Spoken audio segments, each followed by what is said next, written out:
Yeah, it's a lot of people you know that's just, passing away. What's going on? Uh, I can answer that shit like 12 different ways, but shit, I really can't answer that shit. Like, I don't really know it.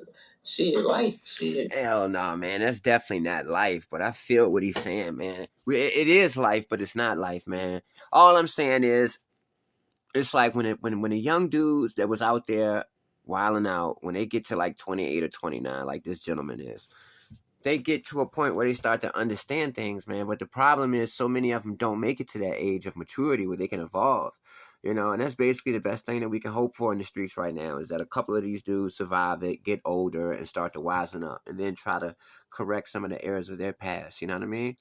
But man, I don't know what the answers are either, man. All I know is we got to continue to try to spit some game to these youngsters, man. When you see a youngster, don't be afraid to give him some advice. I know they're rambunctious and stuff like that. I got 5 nephews; they're all in their early 20s, and it's crazy, man. But I mean, you just got to give them some advice, man. You got to figure out how to do it without necessarily, looking like somebody who's instructing them or something like that, or somebody who's trying to, son them or whatever. You got to try to impart that knowledge onto them in a way that it's easy for them to digest, man, and that they know it's coming from a positive place. That's how you do it, because when, these young men, they're rambunctious, man.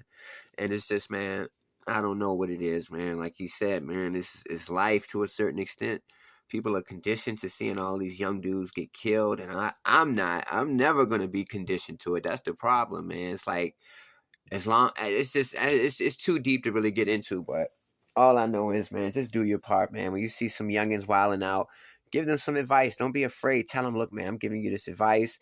I'm not trying to tell you to do nothing. I'm not trying to instruct you to do nothing. I'm just giving you this advice because this is something that happened to me, and I just want to let you know what to look out for, the signs to look out for, so that in case you do see those signs, you know what happened to me, and you can actually say, "Oh, this happened when that happened to him, so let me fall back."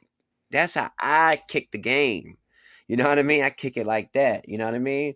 And yeah, man, I don't reach everybody, but I reach a few of them, and it's just, man, it's just sad, man. Every time you see a rapper getting interviewed, especially any rapper at this point, mainstream rapper, a rapper on the come up, it's all the only thing that's discussed is their gang politics back at home and who's getting killed in the hood and stuff like that. I still can't believe that has become, a form of entertainment in a way. You know what I mean? Real life gang violence. But I guess, you know, people get tired of whatever they're doing and they want something different, and these dudes, these gang members, they're giving all this information out on Twitter and on social media, revealing every aspect of their gang war, and they allowed the fans to take it and make it into a soap opera, man. And it's really nuts, man. But shout out to the dude getting interviewed, FBG Young. You know what I mean? Like he said, I can answer the question in 12 different ways, but we ain't got that much time. But hey, each one teach one, and let's try to make a difference with these youngsters, man, because they're crazy and they're sociopathic. Peace.